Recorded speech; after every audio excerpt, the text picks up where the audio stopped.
What hidden secret from a war-torn past could drive a millionaire CEO to propose marriage to a stranger in a rainy coffee shop?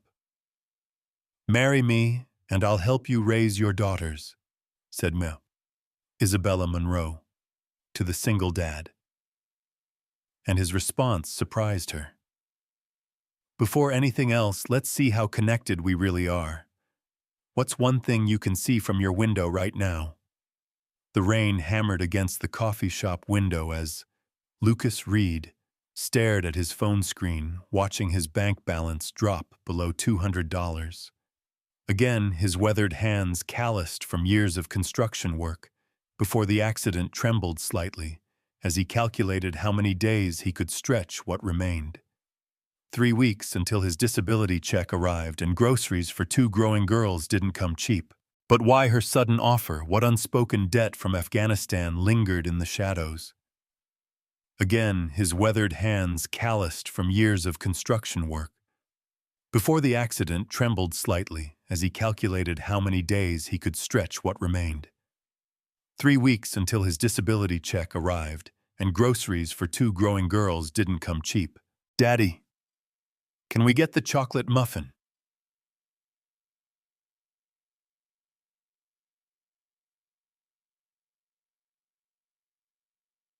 Lila Collins pressed her nose against the display case, her breath fogging the glass.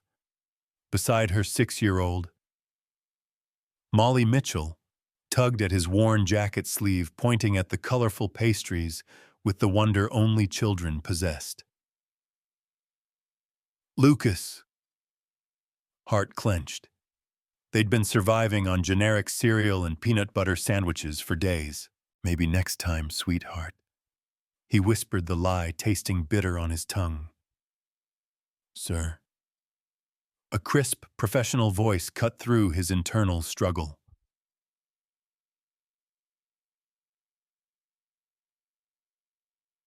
Lucas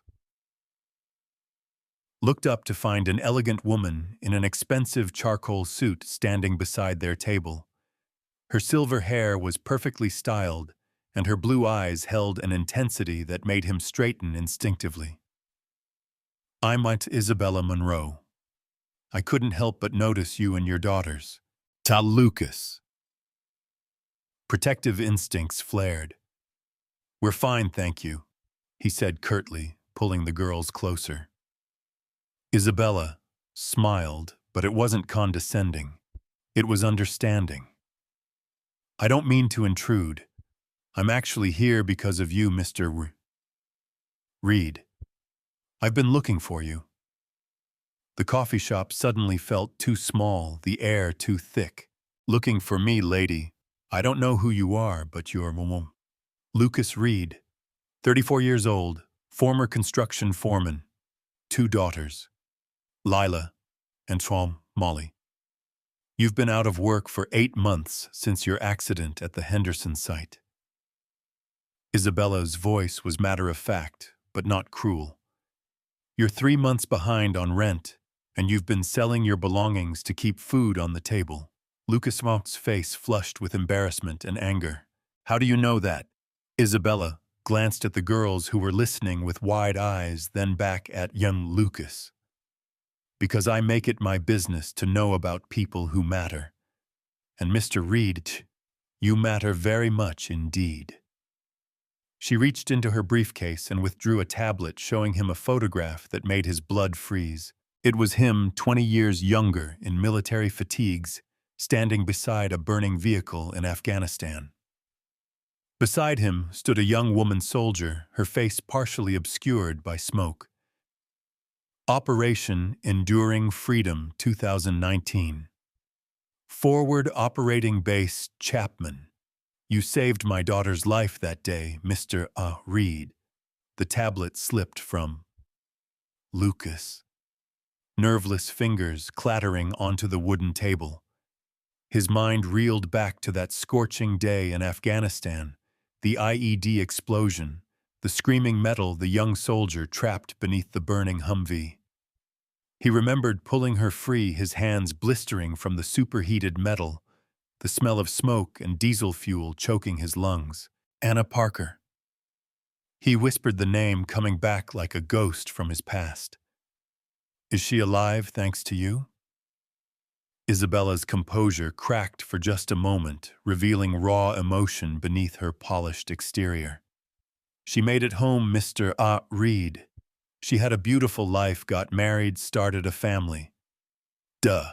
She died 3 years ago in a car accident, but she lived because of what you did that day.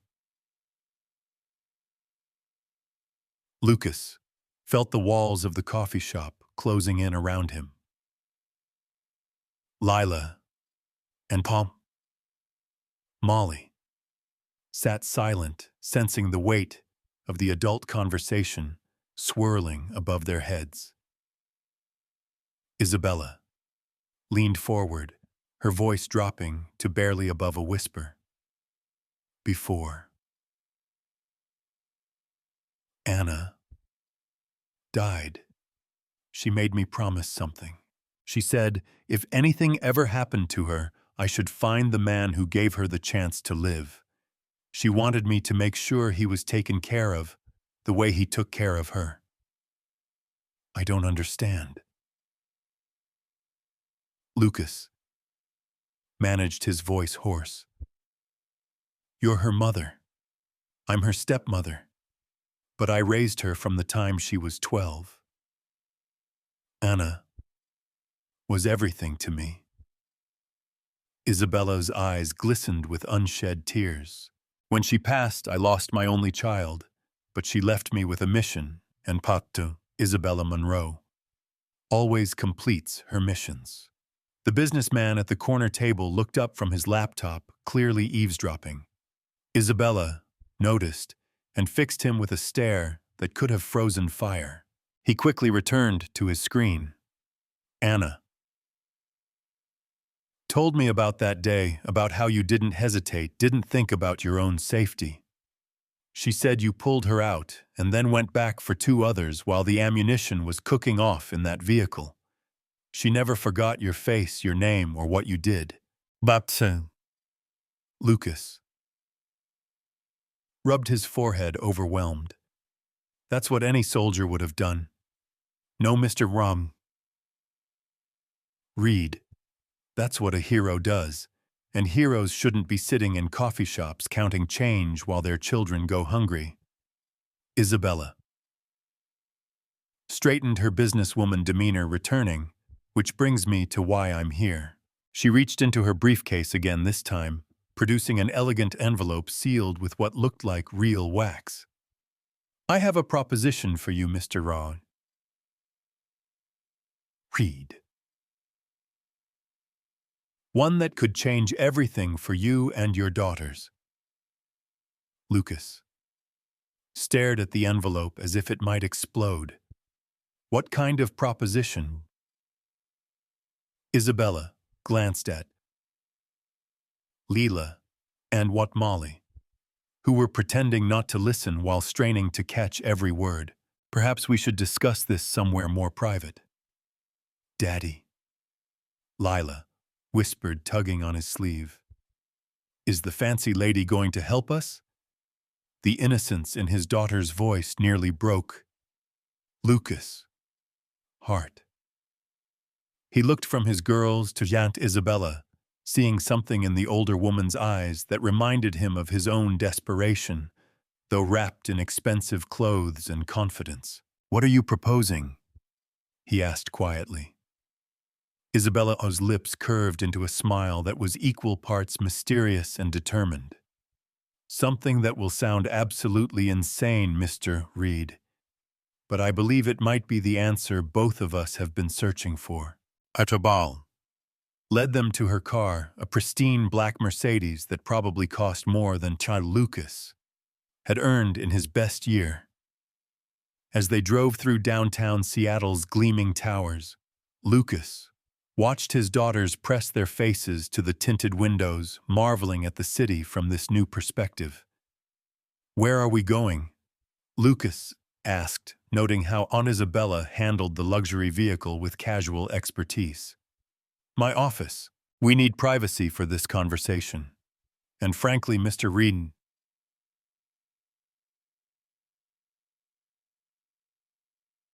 Reed. You need to see who I am before you can understand what I'm offering. 20 minutes later, they stood in the marble lobby of Monroe Industries, a 40-story tower that pierced the Seattle skyline like a steel and glass needle. Peshalman Lukasima had driven past this building 1,000 times during his construction days, never imagining he'd walk through its doors. The elevator climbed silently to the 38th floor, where Chad Isabella's corner office offered a panoramic view of Elliott Bay. The space was elegant, but not ostentatious, rich wood leather furniture and photographs that told a story of a life lived at the highest levels of business and society. Daddy, look, Mollyton pointed to a wall of framed awards and certificates. She has so many prizes. Isabella smiled genuinely for the first time since they'd met. Those are for boring, grown-up work, sweetheart. Would you girls like some juice and cookies while your father and I talk? While her assistant, a kind woman named Couch Rachel Bloom, settled Lila and Molly in a nearby conference room with snacks and coloring books. Isabella poured 2 cups of coffee from an expensive-looking machine. Mr. Reed. Reed. I'm 62 years old. I built this company from nothing after my first husband died young. I've made more money than I could spend in 10 lifetimes. Traveled the world, owned houses in 6 countries. She handed him the coffee, their fingers brushing briefly. But for all my success, I failed at the one thing that mattered most. Lucas waited, sensing she needed to tell this story her way. I was never able to have children of my own. When I married Saint, un enfant, father, she became my world. I threw myself into being her mother with the same intensity I brought to business. I thought I had forever with her. Isabella's voice caught. When she died, I realized that all my wealth, all my power meant nothing. I had no family, no legacy, except corporate profits and empty houses. Through the glass wall, Lucas Cohn could see his daughters laughing with Shemu, Rachel Bloom, their faces bright with genuine joy he hadn't seen in months. I've spent the last 3 years searching for purpose, Mr. Shaw Reed. I've donated millions to charity-funded scholarships, built hospitals, but none of it filled the void. Anna Hall left behind. Isabella Matu moved to her desk, picking up a silver-framed photograph of a beautiful young woman in army fatigues. Then I remembered her final request. Find Lucas Reed. Take care of him. Lucas sat down his coffee cup with trembling hands. Mrs. Monroe. I appreciate what you're trying to do, but let me finish. Her voice carried the authority of someone accustomed to being obeyed. I investigated you thoroughly, Mr. Reed. I know about your wife's death 4 years ago, about how you've raised those girls alone while battling your own grief. I know about the construction accident that damaged your back and ended your career. I know you've applied for over 200 jobs and been turned down because of your disability. The words hit Lucas like physical blows. Having his struggles laid out so clinically made him feel exposed, vulnerable. I also know, Isabella Till continued, her voice softening, that despite everything you've endured, you've never once complained or given up. Those girls adore you, and you've somehow kept them happy and hopeful, even while your world was falling apart. That takes a special kind of strength, Mr. Reed. She moved closer, her blue eyes intense with purpose. I have money but no family. You have family but no money. I have houses that echo with emptiness. You have love that could fill any space. Isabella took a deep breath. So here's my proposition. Bang, Lucas. Marry me, and I'll help you raise those beautiful daughters. The silence that followed. Isabella's proposal stretched between them like a taut wire. Lucas felt as though the air had been sucked from the room, leaving him gasping for breath. Through the glass wall he could see Lila, showing feuilleton. Rachel Bloom, one of her drawings, her face animated with the kind of pure joy he'd been unable to give her lately. You can't be serious. He finally managed his voice barely above a whisper. Isabella Sabsul. His expression remained steady, businesslike, despite the magnitude of what she'd just suggested. I'm completely serious, Mr. Shankreed. I don't make proposals lightly, whether they're business or personal. Lucas stood abruptly pacing to the floor to ceiling windows overlooking the city. Far below, people moved like ants through their daily lives, unaware that 40 stories above them, his entire world was being turned upside down. You don't even know me. This is insane. I know more about you than you might think. Isabella's voice remained calm, measured. I know you haven't dated anyone since your wife died, because you've been too focused on being both mother and father to your girls.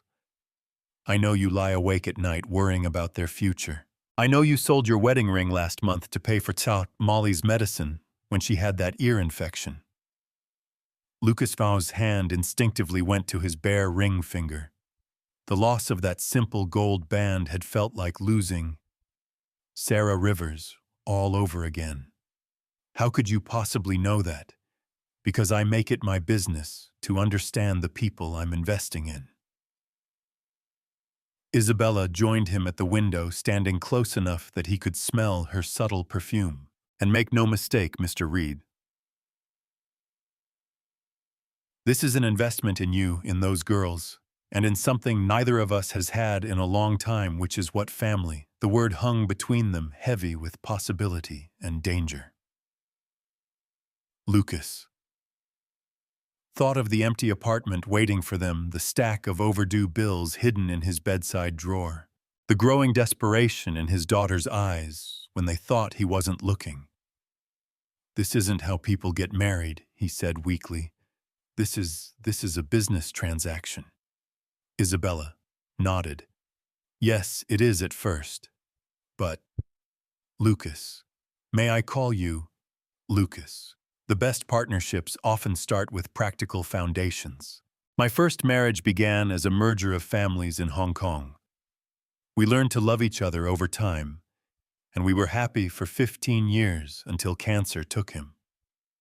She turned to face him fully, her blue eyes reflecting the afternoon sunlight streaming through the windows. I'm not asking you to love me.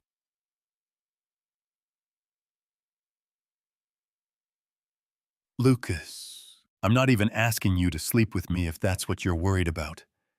I'm proposing a partnership, a way for both of us to get what we need most. And what do you need most? Isabella's own. His composure cracked slightly, revealing the loneliness she'd been hiding beneath her professional exterior. I need to be needed again. I need to hear children's laughter in my house.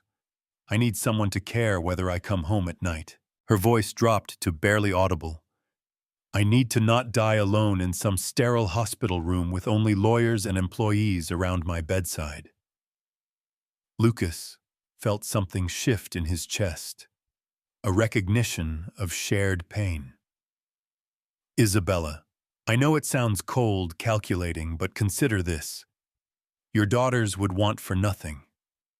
The best schools, college funds, opportunities you could never provide alone. You'd have financial security, excellent medical care for your back injury, and the chance to be the father you want to be instead of working 3 part-time jobs just to survive. Through the glass.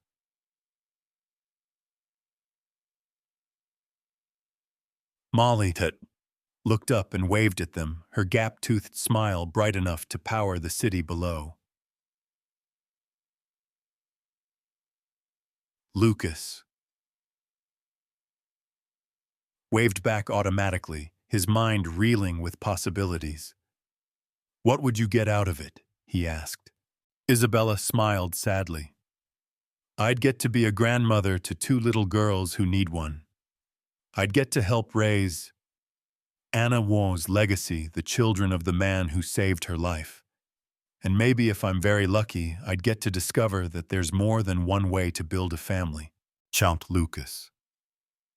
Turned back to the window, staring at his reflection, ghosted against the Seattle skyline. Behind him, he could hear Chavsa. Isabella. Moving to her desk, giving him space to think. The practical part of his mind, the part that had kept them alive these past months, was already calculating. No more sleepless nights about rent. No more choosing between groceries and electricity. No more watching his daughters pretend they weren't hungry. But the part of him that still grieved, Sarah Rivers, that wore his wedding ring until desperation forced him to sell it, rebelled against the idea. It felt like betrayal, like giving up on the memory of the woman he'd loved since high school. I need time to think, he said finally. Of course. Isabella's voice held no pressure, no urgency. But, Lucas, let me ask you this. What would Sarah Rivers want for those girls? The question hit him like a physical blow because he knew the answer. Sarah Rivers would want Lila and Prompt Molly to be safe, happy, and loved. She would want them to have every opportunity life could offer. She would sacrifice anything, even his faithfulness to her memory, to ensure their future. Lucas closed his eyes and could almost hear her voice.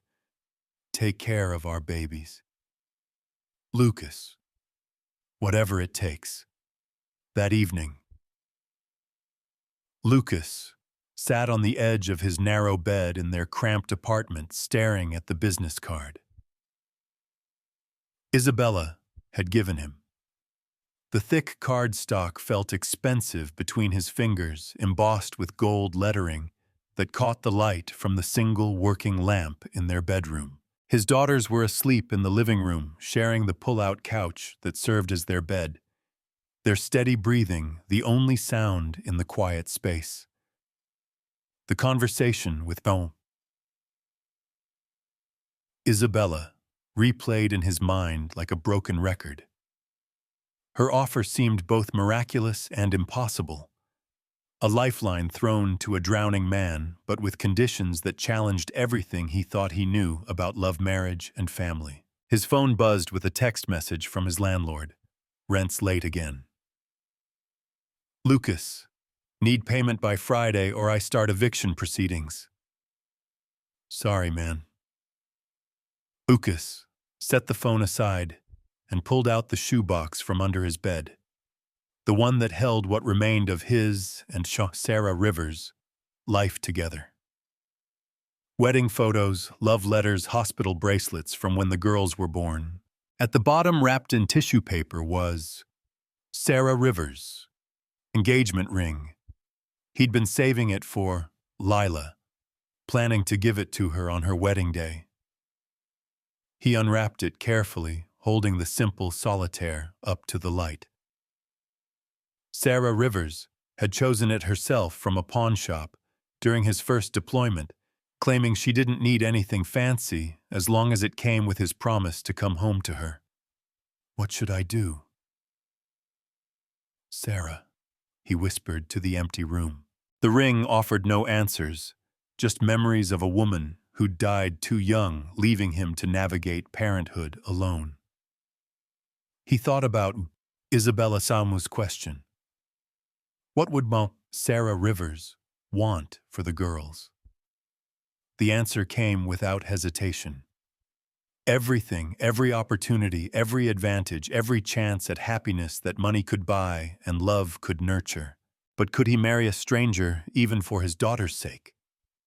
His phone rang, startling him from his thoughts.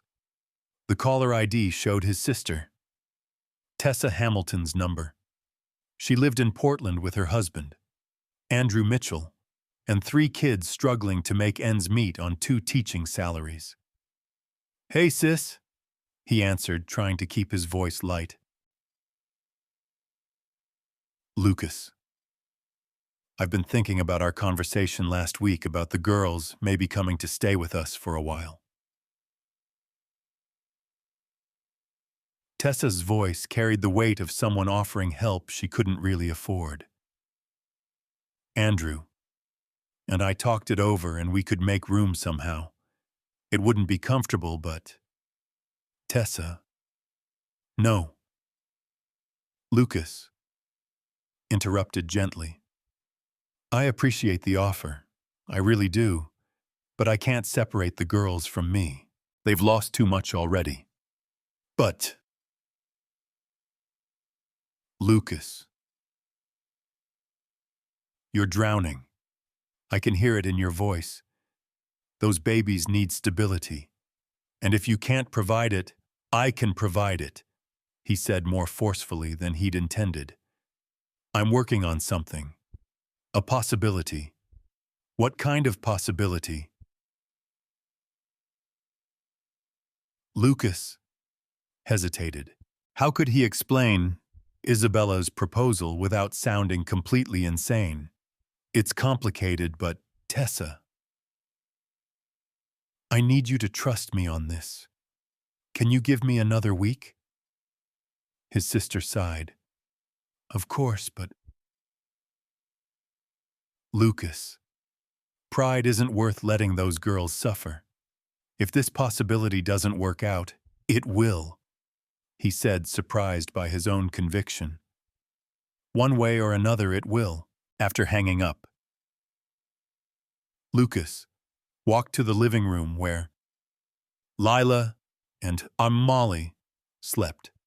Lila had kicked off her blankets, and he tucked them gently around her thin shoulders. Molly clutched a worn stuffed elephant, a gift from Sarah Rivers, during her final hospital stay. Their faces in sleep looked so much like their mother's that Lucas' chest tightened with familiar grief. He thought about Isabella's elegant office, about Chantal, Rachel Bloom's kindness to his daughters, about the way Isabella's eyes had softened when she talked about wanting to hear children's laughter in her house. There had been genuine longing there, not just calculated business strategy. Maybe this wasn't about love in the traditional sense. Maybe it was about something more practical but equally valuable. Mutual need, shared purpose, the kind of partnership that could benefit everyone involved. Lucas returned to his bedroom and picked up Isabella Mo's business card. Before he could change his mind, he typed out a text message. "I'd like to discuss terms. When can we meet?" The response came back within minutes. "My house tomorrow evening, 7:00 p.m. I'll send a car and Tom." Lucas, bring the girls. They should see where they might be living. As he set the phone aside, Lucas felt something he hadn't experienced in months. Hope. It was tentative, fragile, mixed with terror and uncertainty. But it was hope nonetheless. For the first time since the accident, since the months of rejection letters and dwindling savings, he could imagine a future where his daughters didn't go to bed hungry. Whether that future included love remained to be seen. But maybe, just maybe, love wasn't the only foundation on which a family could be built. Outside Seattle, rain began to fall against their single window. But for once,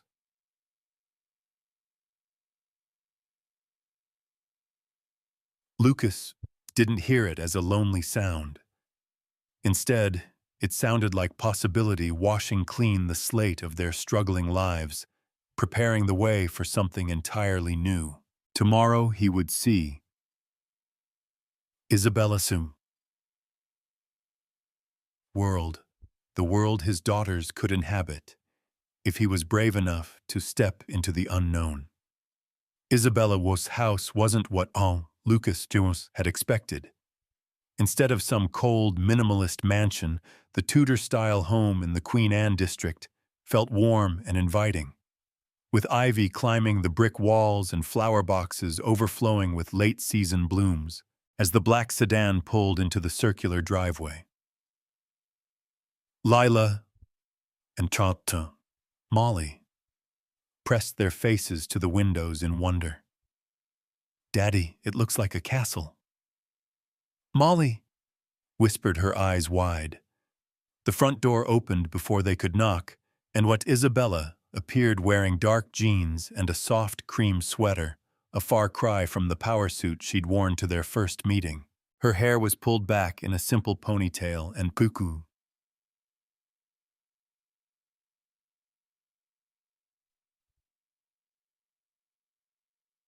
Noticed laugh lines around her eyes that her professional makeup had previously concealed. "Welcome," she said, her smile genuine as she knelt to the girl's eye level. "I'm so glad you could come. I have something special planned for dinner."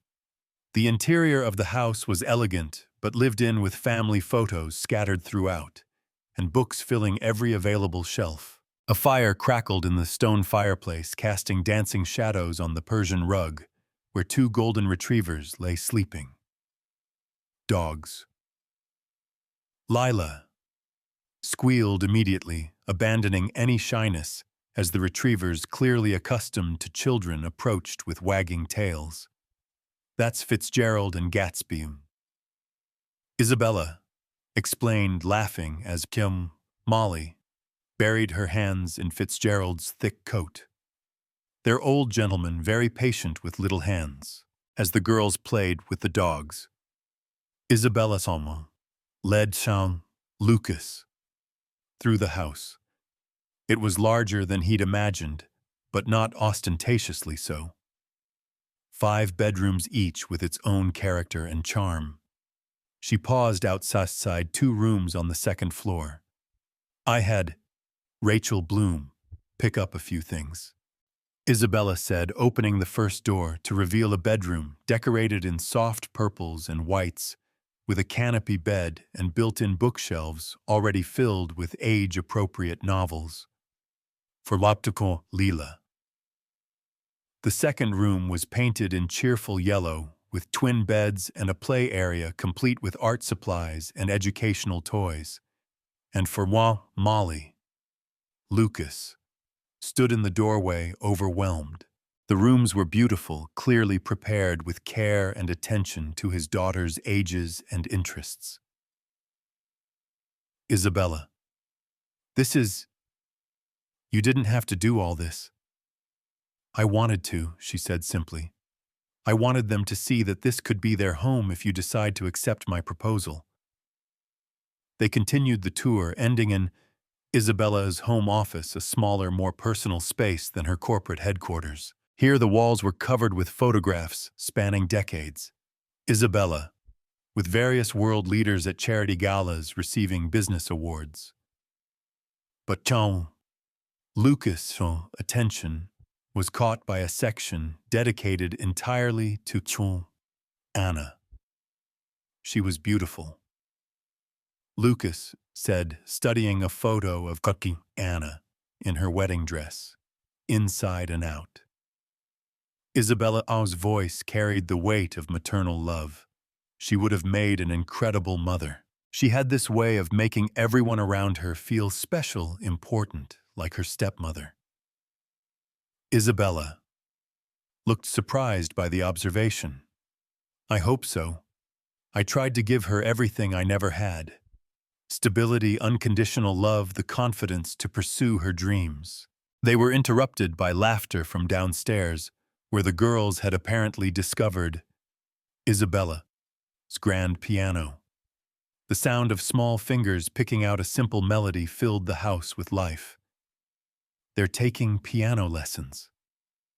Isabella asked. Lucas shook his head, embarrassed. "We can't afford." Lilas's been teaching herself from library books and YouTube videos. She has a real gift for it. Top team. Isabella shone. His eyes lit up. "I studied piano for 12 years. I'd love to teach her properly if she's interested." They found the girls in the music room where Optum Lila was carefully pressing keys while calm Molly danced to the resulting melody. The sight of his daughters in this beautiful space surrounded by warmth and possibility made Lucas' throat tighten with emotion. "Dinner's ready," Isabella announced. "I hope everyone likes spaghetti and meatballs." The meal was comfortable, surprisingly natural. Isabella asked the girls about school, their friends, their favorite subjects, listening to their answers with genuine interest. She told stories about her travels, about the countries she'd visited, and the cultures she'd experienced, painting vivid pictures that had both girls hanging on her every word. After dinner, while the girls played in the living room, Lucas and Isabella sat in her study with coffee and the serious conversation they'd been avoiding all evening. Before we discussed terms, Isabella said, "I need you to understand something. This isn't charity, Lucas. This is partnership. I'm not doing this to save you. I'm doing this because we can save each other." Lucas nodded, though he wasn't sure he fully understood the distinction. "If you agree to this arrangement, I have certain expectations. The girls would be legally adopted as my daughters. You would have equal say in all parenting decisions, but I won't be relegated to the role of distant benefactor. I want to be part of their daily lives, helping with homework, attending school events, being present for both the mundane moments and the milestones." And Usmas Lucas asked, "What would our marriage look like?" Isabella considered this carefully. "Separate bedrooms, at least initially. No physical expectations unless that changes organically over time. We would present as a united front to the world. Attend social functions together. Be partners in every sense except the romantic one. Unless what? Unless we discover that partnership can grow into something more. I'm not opposed to that possibility."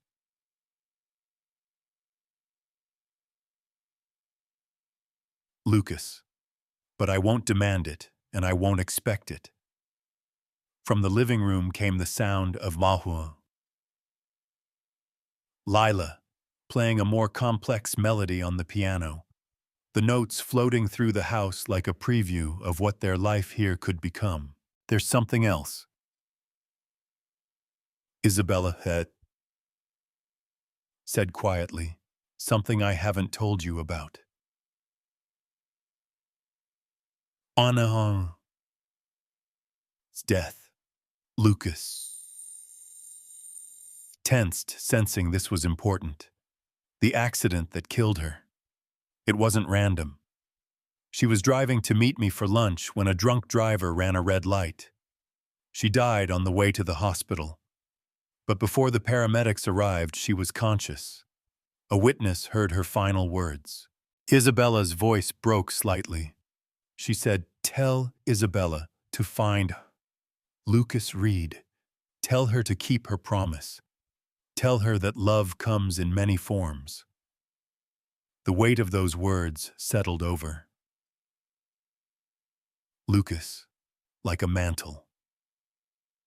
Anna, dying on a Seattle street, had been thinking of him, a man she'd known for perhaps an hour 20 years ago, but whose actions had given her the life she was now losing. So you see, oh, continued, this isn't just about what I want or what you need. This is about honoring a dying woman's wish about creating something meaningful from tragedy. Lucas looked toward the living room where his daughters were building a fort with couch cushions under the watchful eyes of two patient golden retrievers. They looked happier than he'd seen them in months, comfortable in this beautiful home with this complex woman who seemed genuinely interested in their well-being. "What are your terms?" he asked quietly. Isabella Tome smiled and Lucas realized it was the first time he'd seen her look truly relieved. "Let's start with the wedding, and we'll figure out the rest as we go." 3 weeks later, Lucas stood in front of the full-length mirror in Caisson. Isabella Hull's guest bedroom, adjusting his tie for the third time. The simple gray suit. Isabella had insisted on buying him fit perfectly tailored to accommodate the slight stoop his back injury had left him with. Through the window he could see the garden where they decided to hold the small ceremony. Just the girls. Rachel Bloom, as witness and a judge. Isabella knew personally. A soft knock interrupted his nervous fidgeting.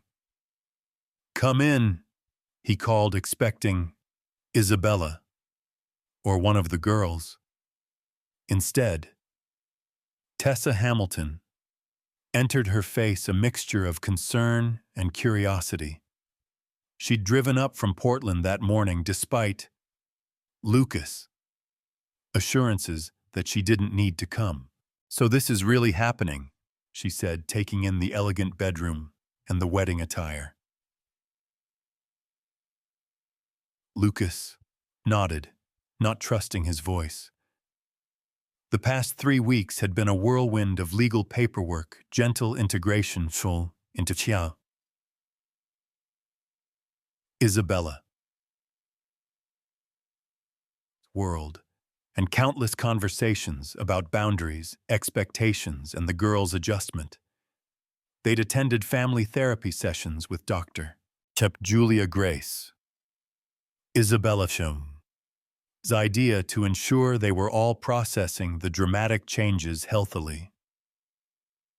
"Lucas, are you sure about this?" Tessa sat on the edge of the king-sized bed. "I mean, I've met Isabella, and she seems wonderful, but marriage to someone you barely know, I know her better now." Lucas, he said, though he understood. Tessa was concern. "We've spent every evening together these past weeks. She's good with the girls." Tessa, and she's been nothing but honest about what this is and what it isn't.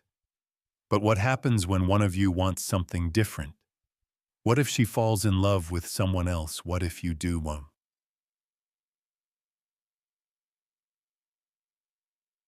Lucas had asked himself the same questions during sleepless nights in the guest bedroom. Then we'll deal with it when it happens. Right now, this is what's best for everyone involved. Tessa stood and hugged him tightly. "I just want you to be happy. Big brother, you've sacrificed so much already." "I'm not sacrificing anything," Lucas said, and realized he meant it. "I'm gaining a partner, financial security, and the chance to give my daughters everything I couldn't provide alone. That's not sacrifice. That's opportunity." 30 minutes later, Lucas walked through Isabella's garden toward the small altar they'd set up beneath an arbor of climbing roses. The Seattle autumn had cooperated with a rare sunny day, golden light filtering through the changing leaves. Lila and Molly walked ahead of him, scattering rose petals and giggling with delight at their important role. Isabella was already waiting, stunning, in a simple ivory dress that complemented her silver hair. She wore Anna Chopin's pearl necklace. She'd shown it to Chatu Lucas earlier, explaining that it felt right to have her daughter's blessing represented in some way. As well, Lucas took his place beside her. Isabella squeezed his hand gently. "No regrets," she whispered. "None," he whispered back, surprised to find it was true. Judge Kima Thomas Dean, no relation to the Henderson from Lucas construction accident. Despite the name, the coincidence began the simple ceremony. The words washed over Lucas in a blur until they reached the vows they'd written together. Lucas. Isabella said, her voice steady but warm. "I promise to be your partner in raising these beautiful girls. I promise to respect the boundaries we've established while remaining open to wherever this journey takes us. I promise to honor the memory of the woman who brought you into this world of fatherhood, and to never try to replace her in your heart or theirs." Lucas' throat tightened as he responded with his own carefully chosen words.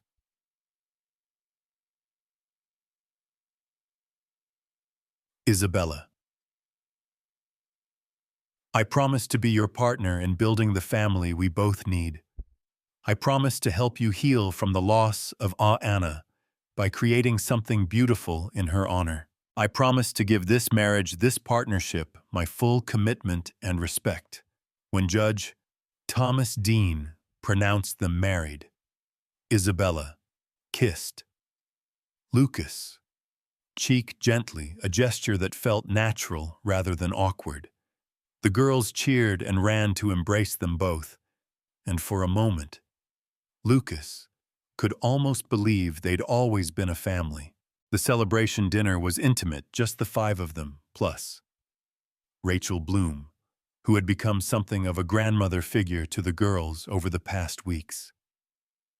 As evening fell and the girls played in the garden with Fitzgerald and Gatsby, Lucas found himself on the back porch with Isabella, both of them holding glasses of champagne they'd barely touched.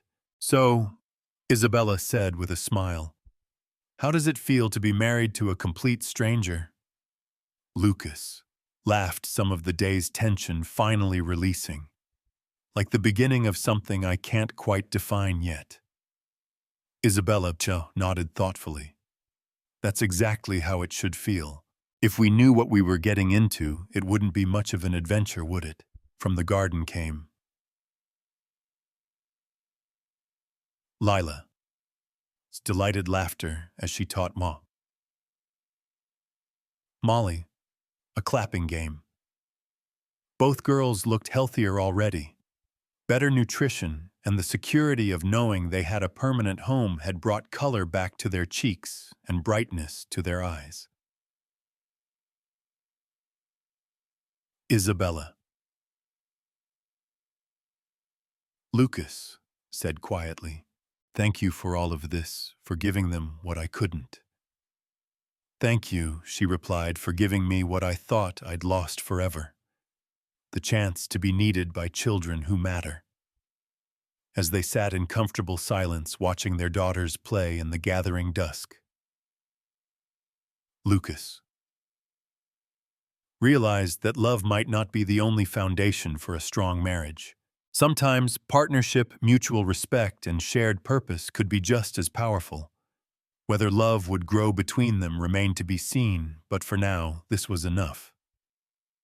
The wedding night passed quietly with Lucas in his own room down the hall from Isabella Paul. But before he fell asleep, he heard her voice through the baby monitor she'd installed. She was reading bedtime stories to both girls, their voices mingling in the kind of domestic harmony he'd stopped believing was possible. For the first time in years. Lucas fell asleep without worry gnawing at his mind.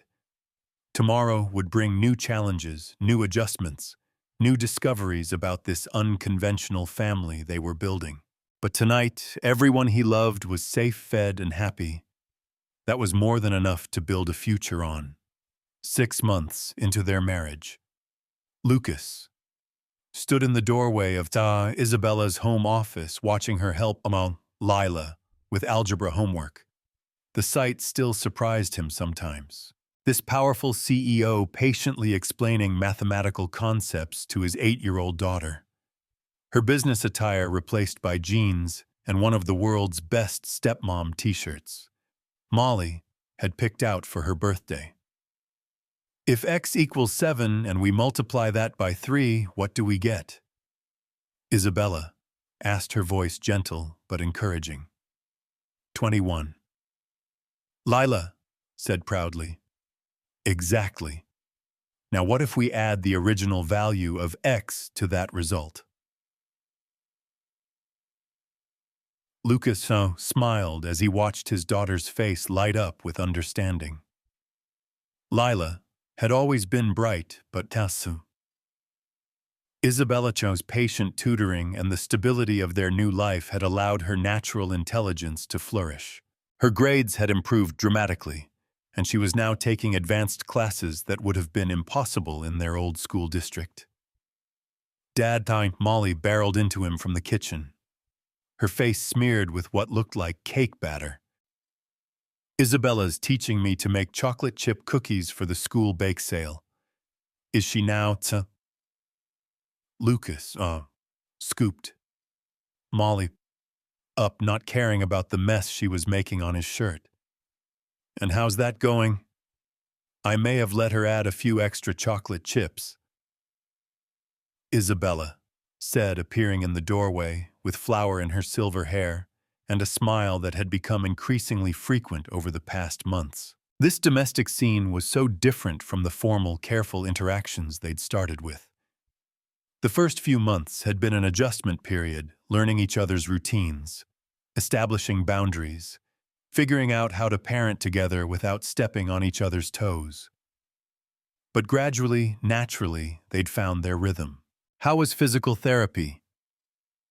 Isabella asked, noting the slight ease in Tato Lucas on Pichum posture that indicated a good session. Dr. Vo? Leo Turner thinks I might be ready to try some light construction work again. Nothing heavy, but maybe project management or consulting. Lucas had been surprised by how much Isabella had encouraged his recovery, hiring the best specialists and never making him feel guilty about the medical expenses. That's wonderful news, but only if you want to. Lucas. You know you don't need to work for financial reasons. That had been one of their ongoing discussions. Isabella had been adamant that Lucas should pursue whatever career path fulfilled him, not what necessity demanded. It had taken him months to stop feeling like a kept man and start appreciating the freedom to choose his future based on passion rather than desperation. Actually, Lucas said, setting Molly down. I wanted to talk to you about something. Isabella's attention sharpened. She'd learned to read his moods with surprising accuracy. Girls, why don't you go check on those cookies, make sure they're not burning, once they were alone. Isabella gestured to the couch in her office. What's on your mind? Lucas sat beside her, close enough to catch the subtle scent of her perfume. Something light and floral that suited her better than the severe businesswoman fragrance she'd worn when they first met. I've been thinking about Anna a lot lately. Isabella's expression grew gentle, and they talked about her daughter many times over the months, sharing memories and stories that had helped them both process their grief and connection.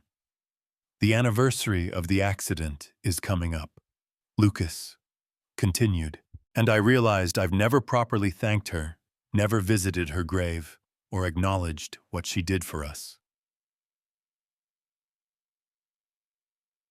Eyes filled with tears, but she was smiling.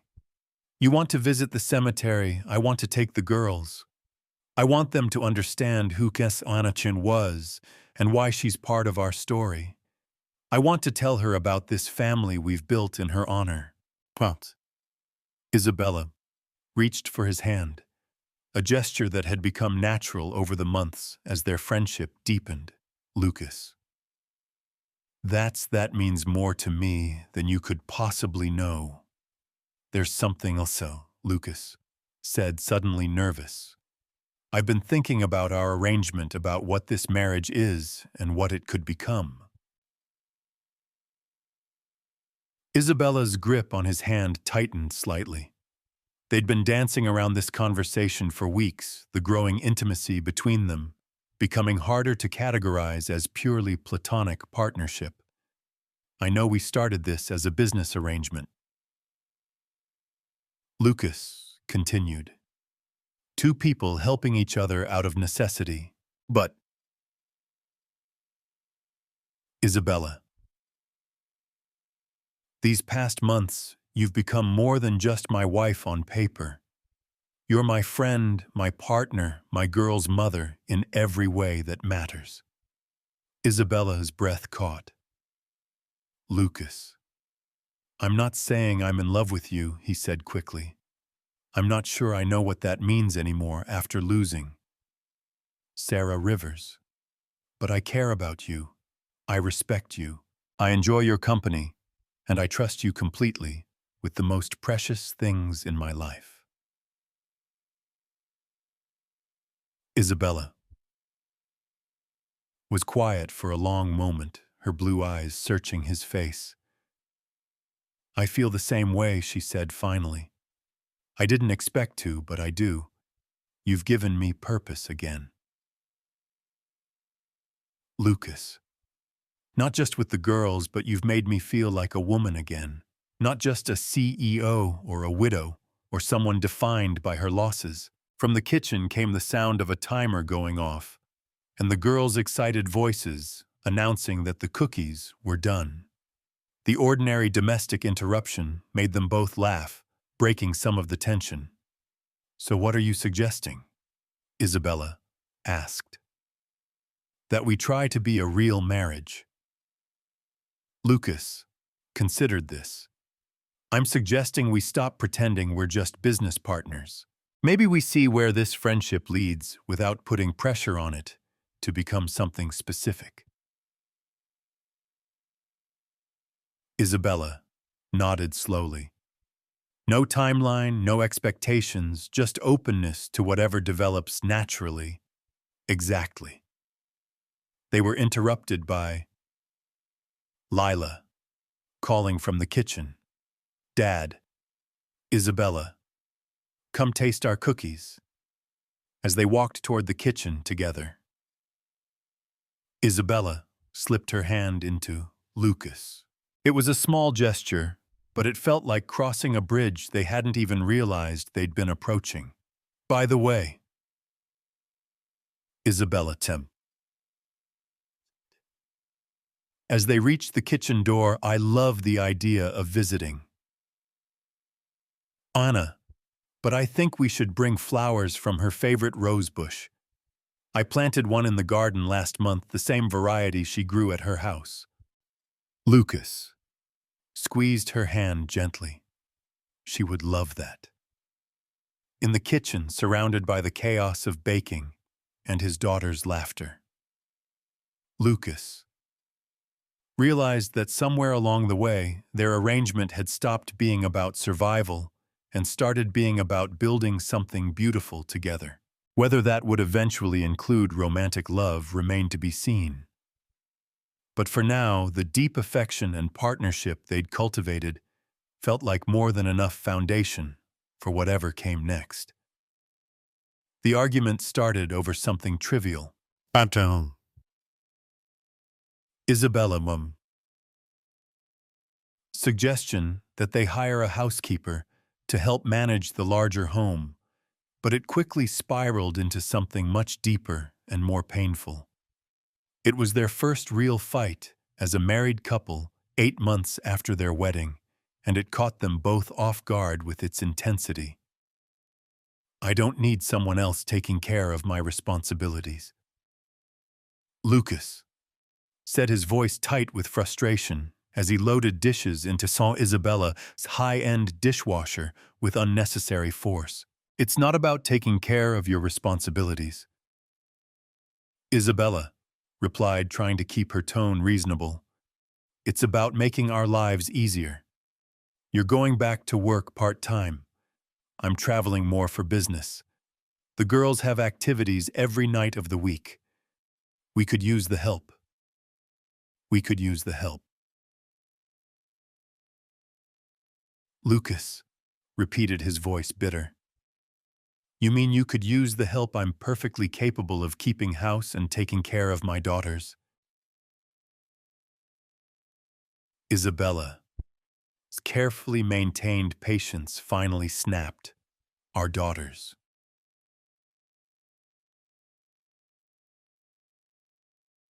Lucas.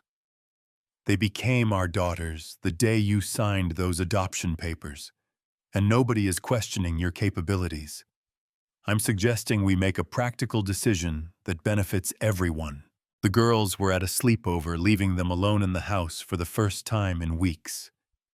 What should have been a rare opportunity for relaxation had instead become a battlefield where months of unspoken tensions finally erupted. This is what this has all been about, isn't it? Lucas slammed the dishwasher shut and turned to face her fully. You rescuing the poor, incapable single father who can't manage on his own. Well, I've got news for you.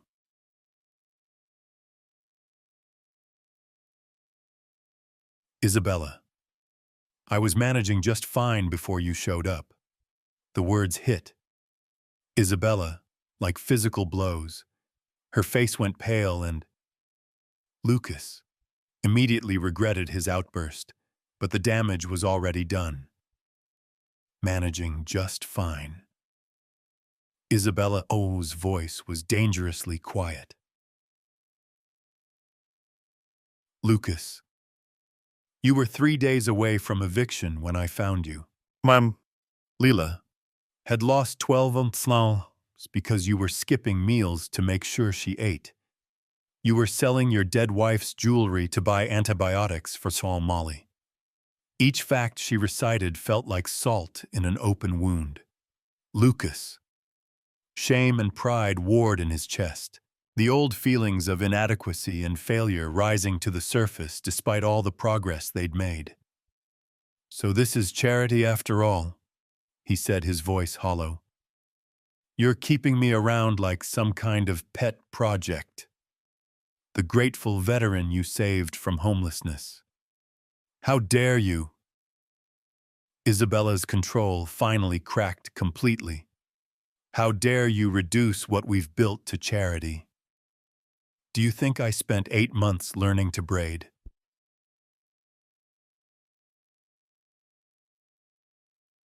Lila's hair for charity. Do you think I stayed up all night when saw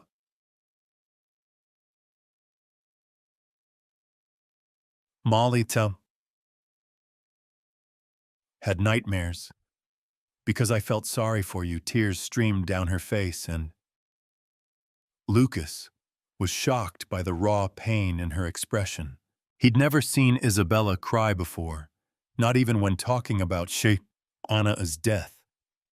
You want to know what this is really about? Isabella continued, her voice breaking. I'm terrified. Lucas. Terrified that you'll wake up one day and realize you don't need me anymore, that the girls don't need me anymore, that I'm just the rich woman who bought herself a family because she was too pathetic to build one naturally. Her confession hung in the air between them, exposing vulnerabilities that neither had acknowledged before. Lucas felt his anger drain away, replaced by understanding and guilt. Isabella. I didn't mean yes, you did. She wiped her eyes with the back of her hand, trying to regain her composure. And maybe you're right. Maybe this is all artificial, just me trying to fill the hole. Anna, left behind by inserting myself into someone else's family. Lucas moved toward her, but Isabella stepped back, maintaining the physical distance that matched the emotional chasm that had suddenly opened between them. I should check on the Henderson contract. Isabella, said her voice returning to the professional tone she used as armor. There are calls I need to make to Tokyo. She started to leave the kitchen. But Lucas caught her arm gently. Isabella. Wait. Please. She stopped but didn't turn around. I'm scared too. Lucas said quietly. Every day I wake up in this beautiful house watching you teach my daughters things I never could, seeing how much they adore you. And I wonder when you're going to realize you could have had this with someone who actually deserves it. Opta. Isabella turned then, her eyes red but no longer crying. What do you mean? Lucas ran his hands through his hair, struggling to find the words. You could have married anyone. Some successful businessman, a widower from your social circle, someone who could be an equal partner instead of a charity case you took on out of obligation. Is that really what you think this is? I don't know what to think anymore. Lucas admitted. 8 months ago, you were a stranger who offered me a business arrangement. Now you're everything to those girls. You're my best friend, my partner, someone I trust completely. But I still don't understand why you chose me, why you chose this difficult path when you had so many other options. Isabella sat down at the kitchen island, suddenly looking exhausted. Do you want to know why I really chose you? Lucas. He nodded, moving to sit across from her. Because when I watched you with your daughters in that coffee shop, I saw something I'd never had and always wanted. Not money, not success, not even love in the romantic sense. I saw a man who would sacrifice everything for his children, without hesitation or resentment. I saw the kind of parent I'd always hoped to be but never had the chance to become. She looked directly at him, her blue eyes intense with sincerity. I didn't choose you because I felt sorry for you. Lucas. I chose you because I admired you, because I wanted to learn from you how to love so completely, so selflessly. Lucas felt something shift in his chest, a loosening of tension he'd carried for months without realizing it. And yes, Isabella Chon continued, I do want to hire a housekeeper.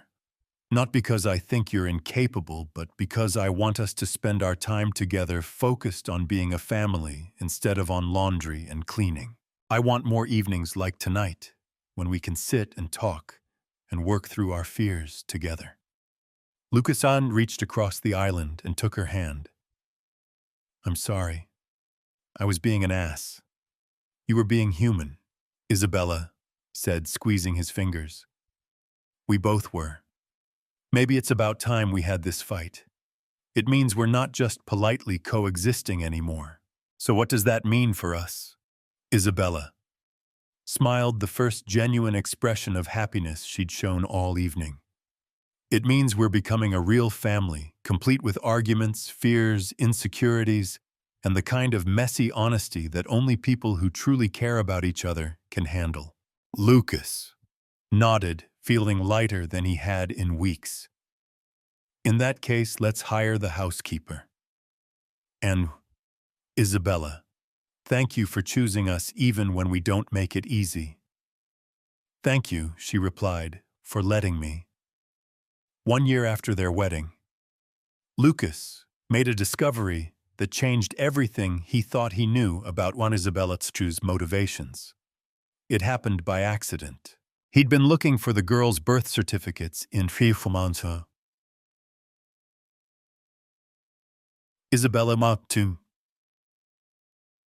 home office when he opened the wrong filing cabinet drawer and found a folder marked Private Investigation. Reed family. His hands shook as he opened it, revealing a comprehensive dossier on his life that went far beyond what Isabella had admitted to knowing. Bank records, medical files, employment history, even photographs of him and the girls, taken without his knowledge in the weeks before Isabella had approached them at the coffee shop. But it was the final document in the folder that made his blood run cold. A psychological evaluation performed by a private psychiatrist based on surveillance footage and interviews with people in Lucas's life. The clinical language was devastating. Subject shows signs of severe depression and potential suicidal ideation. Frequent isolation behaviors, weight loss, and increasing detachment from social connections suggest high risk for self-harm if current stressors continue to escalate. Lucas sank into Isabella's desk chair, the implications washing over him like ice water. She hadn't just known about his financial troubles. She'd known he was falling apart emotionally. The report was dated 2 weeks before their first meeting, which meant Isabella had approached him not just to honor Anachu's request, but because she believed he was in danger of harming himself. The sound of the front door opening and the girls' voices calling out their return from school barely registered. Sat frozen, staring at the clinical assessment of his mental state from a psychiatrist he'd never met, based on observations by investigators he'd never seen. Lucas, Isabella's voice came from the doorway. I thought I heard. She stopped abruptly when she saw the open file in his hands, her face going pale. Were you ever going to tell me, Wasu? Lucas asked quietly, his voice eerily calm. Isabella stepped into the office and closed the door behind her, probably to keep the girls from overhearing. Lucas, let me explain. Explain what? That you didn't just investigate my finances. You had me psychologically evaluated like some kind of specimen. That you married me because you thought I was going to kill myself. That's not why I married you. Isabella said quickly, moving closer but stopping when Lucas held up a hand. Isn't it? According to Dr. Williams here, I was showing concerning behavioral patterns consistent with severe depression and potential self-harm. Is that what this has all been about? Suicide prevention disguised as a marriage proposal. Isabella's composure cracked. Lucas, please. Yes, I was concerned about your mental state. The investigator I hired noticed patterns that worried him, and I wanted to understand the full scope of what you were dealing with. But that doesn't change the fact that I genuinely wanted to help, that this marriage has been real for me from the beginning. Has it? Lucas stood, the file clutched in his hands like evidence in a criminal trial. Because according to this timeline, you'd already decided to approach me before you ever sat down at our table in that coffee shop. The whole Anato story. The dramatic timing. It was all calculated. The Anato story is completely true. Isabella, said her voice rising with emotion. Every word of it. Yes, I planned our meeting, but… Lucas, I'd been looking for you for 3 years. When I found you, when I saw what you were going through, it felt like fate. Fate or opportunity. Lucas. Calm was beginning to crack, revealing the hurt and betrayal underneath. A desperate man with 2 young daughters. At risk for self-harm, the perfect candidate for your rescue fantasy. Isabella's eyes flashed with anger. How dare you reduce what we've built to a rescue fantasy? Look around you. Lucas. Look at what the girls have become over the past year. Look at what you've become. Tell me this has all been some elaborate psychological manipulation. Lucas wanted to argue, but he couldn't deny the truth of what she was saying. Said Lila was thriving in her advanced classes, confident and happy in ways she'd never been before. Trolao had blossomed into a vibrant, curious child who no longer woke up crying from nightmares about being hungry. And Lucas, himself, he was healthy. He was working in a job he loved and had found a sense of purpose he'd lost after Sarah Rivers' death. That doesn't excuse the deception, he said, though his voice lacked its earlier conviction. Isabella moved closer, her eyes pleading. You're right. I should have told you about the investigation from the beginning. I should have been completely honest about how much I knew and how I found you. But Lucas, would it have changed anything? Would you have refused my proposal if you'd known I was concerned about your mental health? Lucas considered this. The truth was, he probably would have been too proud to accept help if he'd known it was motivated by pity or concern rather than mutual benefit. The girls are going to wonder where we are. Isabella said softly, can we table this discussion until after they're in bed? They don't need to see us like this. Lucas nodded reluctantly, not wanting to drag Lila and Molly into their adult problems. But as they went through the motions of family dinner, helping with homework, listening to stories about their school day, maintaining the comfortable domestic routine they'd built over months, Lucas felt like he was performing a role rather than living his life. Later that night, after the girls were asleep, they sat in Isabella's study with the damning file spread between them on the coffee table. What do you want me to say? Lucas. Isabella asked, her voice tired. That I regret investigating you. That I regret knowing you were in danger and trying to help. I can't regret those things even if my methods were questionable. I want you to tell me the truth about why you really married me. Lucas said. Was it for the reasons you told me, mutual need honoring? I know. Quest. Or was it because you saw a broken man who needed saving? Isabella was quiet for a long moment, staring at the psychological evaluation that had started this confrontation. Both, she said finally. It was both, Lucas. I did want to honor Chomp Anna Kako's request, and I did see an opportunity for mutual benefit. But yes, I was also terrified that you were going to hurt yourself and leave those girls orphaned. The honest admission hit. Lucas, harder than continued deception would have. So what happens now? Do we continue this marriage knowing it started as a suicide intervention? Isabella Yuhutun looked up at him, her blue eyes bright with unshed tears. That's up to you, but...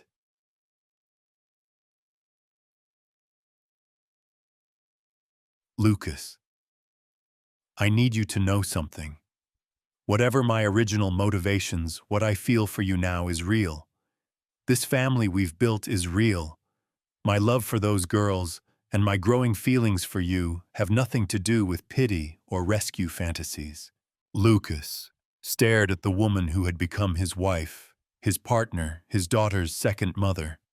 Despite his hurt and anger, he couldn't deny the fundamental truth of what she was saying. Their relationship had evolved far beyond its calculated origins into something genuine and meaningful. I need time to process this, he said finally. I need to understand what it means that our marriage started with such a fundamental deception. Isabella Rome nodded, though he could see the fear in her eyes. Take all the time you need. Just don't make any permanent decisions while you're angry, okay? Think about the girls, about what we've built together. As Lucas headed upstairs to the guest bedroom for the first time in months, sleeping apart from Isabella. By choice rather than circumstance, he carried with him the weight of this new knowledge. Tomorrow he would have to decide whether their marriage could survive the revelation that it had been built on foundations more complex and calculated than either of them had initially admitted. The question wasn't whether Isabella had deceived him. She clearly had. The question was whether their love could overcome the circumstances of its origin. Lucas spent 3 sleepless nights in the guest bedroom wrestling with the revelation about Isabella's investigation and his own conflicted feelings. During the day, they maintained a careful politeness for the girls' sake, but the easy intimacy they'd built over months felt strained and artificial. On the 4th morning, Lucas made a decision that surprised everyone, including himself. He asked Isabella to meet him at the cemetery where Juana was buried. They drove there in silence, the autumn rain creating a melancholy backdrop that seemed fitting for the difficult conversation ahead. Juana's grave was well tended with fresh flowers that Isabella brought weekly in a small American flag acknowledging her military service. Lucas stood before the simple headstone reading the inscription, Anna Elizabeth Parker, beloved daughter. She lived with courage and died with honor. I should have asked before. Lucas said quietly. But what was Anna really like beyond the stories you've told the girls? Isabella looked surprised by the question, but seemed to understand its importance. She was stubborn, like me, driven passionate about causes she believed in. But she was also gentle in ways I never learned to be. She could diffuse any argument with humor, and she had this way of making everyone feel heard and valued.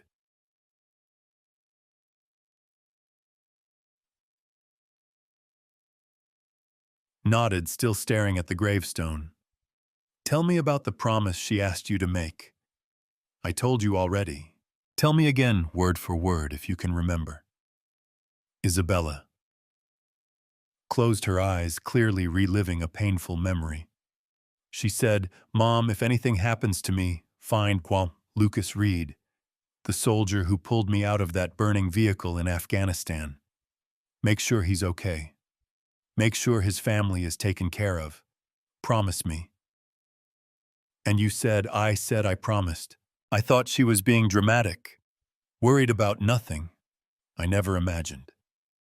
Isabella's voice broke slightly.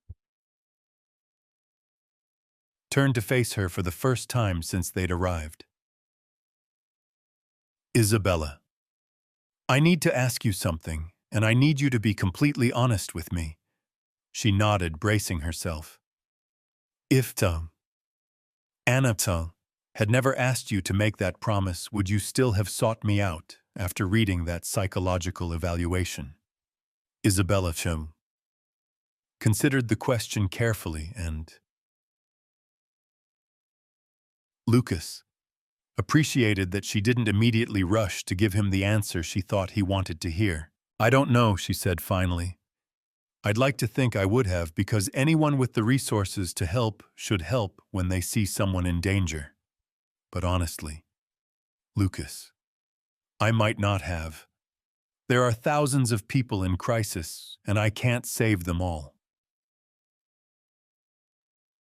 Anasa's request gave me permission to focus on you specifically, so it was suicide prevention.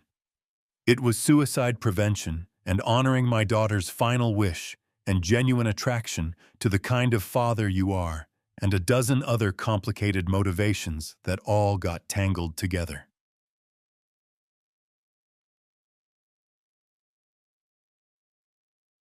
Isabella Homo said, her voice growing stronger. Does it matter which reason came first? Does it change what we've built together? Lucas looked back at Omomo. Anna's grave, thinking about the young woman he'd known for perhaps an hour 2 decades ago, whose dying wish had set all of this in motion. You know what I think Anna would say about all this, he asked. Isabella shook her head. I think she'd tell us to stop overthinking it and focus on what matters. The girls are happy and thriving. We've become a real family. We care about each other. Everything else is just details. Isabella's eyes widened with hope. Lucas, are you saying I'm saying I've been an idiot? Lucas interrupted. I've been so focused on why you chose me that I forgot to appreciate what we chose together after you found me. He reached for her hand, noting how cold her fingers were in the autumn air.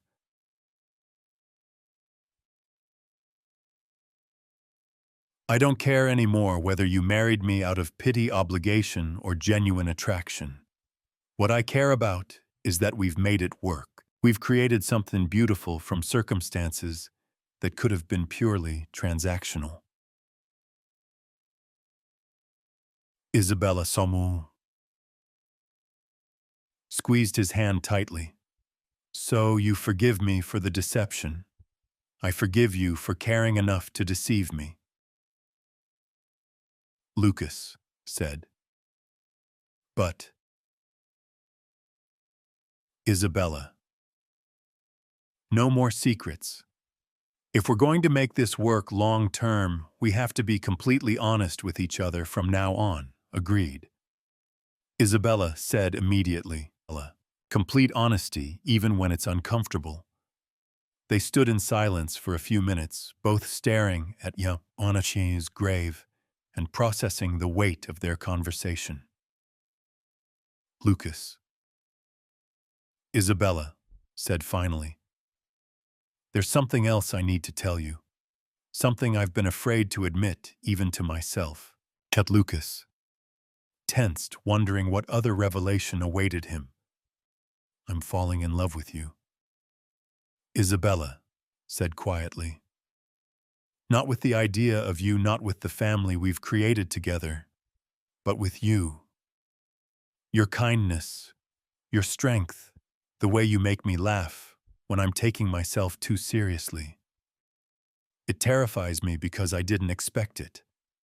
And I don't know how to navigate romantic feelings at my age. Aunt Lucas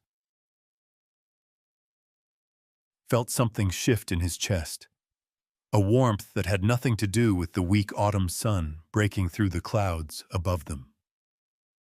Isabella, he said, turning to face her fully. I've been falling in love with you too. I just didn't know how to reconcile those feelings with our practical arrangement. She looked up at him with wonder and relief. So what happens now? Lucas glanced once more at Anna's grave, then leaned down and kissed Isabella Chantu gently. It was their first real kiss. Not the chaste peck they'd exchanged at their wedding, but a kiss between two people who had chosen each other fully and honestly. Now we go home to our daughters, Lucas said, and we stop pretending this is anything other than a real marriage between two people who love each other. As they walked back to the car, Lucas felt lighter than he had in days. The revelation about Isabella's investigation had been painful, but it had also forced them to confront the true nature of their relationship and acknowledge feelings they'd both been hiding. Whatever had brought them together initially, what mattered now was what they chose to do with the love they'd found along the way. 2 years after their wedding, Lucas stood in the kitchen of their home watching Isabella teach Molly how to crack eggs for pancakes while Lila practiced piano in the next room. The morning sunlight streamed through the windows, illuminating a scene of domestic happiness that still sometimes caught him off guard with its simple perfection. "Daddy, look." Molly held up a perfectly separated egg, beaming with pride. "I didn't get any shells in it." "Excellent work, kiddo," Lucas said, ruffling her hair before stealing a kiss from Aunt Isabella's cheek. The casual intimacy felt as natural as breathing now. They'd moved into the same bedroom 6 months ago, their relationship having evolved from practical arrangement to genuine love story. Lila's piano playing drifted through the house, a complex piece by Chopin that she'd mastered with Isabella's patient instruction. At 10 years old, she was already showing signs of real musical talent, and they'd begun discussing whether she might want to attend a performing arts high school. "So," Isabella said, flipping a pancake with practiced ease, "are you nervous about today?" Lucas shook his head, though his stomach held a flutter of anticipation. Today marked the official opening of Reed Construction Consulting, his new business venture that Isabella had encouraged him to pursue. After months of preparation, he was finally ready to return to the construction industry as an independent consultant, helping other contractors avoid the kinds of safety violations that had ended his own hands-on career. More excited than nervous, Lucas said honestly, "Though I still can't believe you convinced the Hendersons to be my first clients." Isabella smiled. "I simply mentioned that I knew someone who could help them with their renovation project. The fact that you're brilliant at what you do convinced them to hire you." It was a typical Isabella move, opening doors, but letting Lucas walk through them on his own merit. She'd learned to balance her desire to help with respect for his independence. And Lucas had learned to accept her support without feeling diminished by it. "Girls," Isabella called, "breakfast is ready." As they gathered around the kitchen table, the same table where they'd had their first fight about hiring a housekeeper, and later their first honest conversation about falling in love.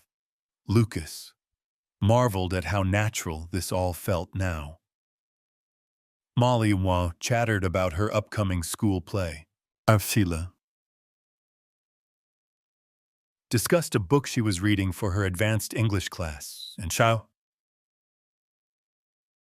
Isabella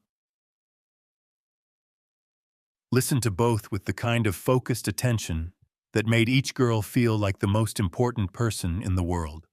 After breakfast, Isabella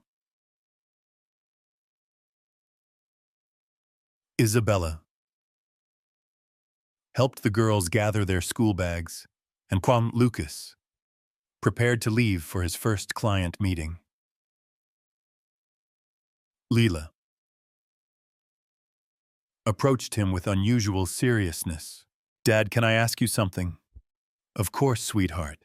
What's on your mind?" "Do you think Mom would have liked Isabella?" The question caught Lucas off guard, though he realized he'd been wondering the same thing himself. Sarah Rivers Presence had faded from their daily lives, not through forgetting, but through the natural process of building new memories and traditions. Her photograph still sat on the mantelpiece, and they still talked about her with the girls, but Isabella had become their primary mother figure in every practical sense. Yes, Lucas said without hesitation. I think your mom would have loved Isabella. She would have been grateful that someone who cares about you girls as much as she did came into our lives. Lila nodded thoughtfully. Good, because I love Isabella, but I didn't want to hurt Mom's feelings. Lucas knelt down to his daughter's eye level. Lila, loving Isabella doesn't diminish your love for Mom. The heart has room for both, and Mom would want you to be happy above everything else. That's what Isabella told me too. Lila said, smiling. She said, love multiplies. It doesn't divide. From the hallway came Isabella's voice, calling for everyone to hurry or they'd be late. Lucas hugged Lila tightly before standing up, struck once again by Isabella's wisdom in handling the delicate balance of honoring Sarah Rivers' memory while establishing herself as a maternal presence in the girls' lives. As they prepared to leave the girls for school, Isabella for a board meeting, Lucas for his first day as an independent businessman. Isabella caught his hand. Lucas, I'm proud of you, she said quietly. Not just for starting the business, but for everything. For being brave enough to accept help when you needed it. For letting us become a family. For choosing love over pride.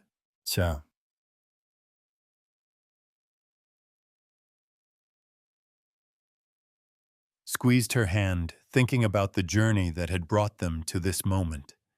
From that desperate day in the coffee shop to this morning of new beginnings, they'd traveled an unlikely path to happiness. Thank you, he said simply, for seeing potential in a broken man and his daughters, for believing we could become something beautiful together. Isabella smiled the same smile that had become as familiar and beloved as his own daughters' faces. Thank you for letting me love you all. As they separated for their different destinations, Lucas carried with him the knowledge that sometimes the best things in life came from the most unexpected places. He'd entered into marriage with Isabella as a desperate man seeking survival for his children. He was leaving for work this morning as a man who had found love, purpose, and a family more complete than he'd ever imagined possible. The business card in his wallet read, Lucas Reed, construction consultant, but he could have just as easily carried one that said, husband, father, and grateful man, because in the end, that's what he'd become. Not through his own efforts alone, but through the grace of a woman who had seen his potential when he could no longer see it himself. Anna Parker's final wish had been fulfilled in ways none of them could have anticipated. Lucas Reed was not just okay. He was thriving, surrounded by love and purpose in the kind of family that could overcome any obstacle together. As he drove toward his first client meeting, Lucas whispered a quiet thank you to the young woman whose dying request had set all of this in motion. Then he focused on the road ahead, eager to begin this new chapter in a life that had been transformed by the unexpected power of love in all its forms.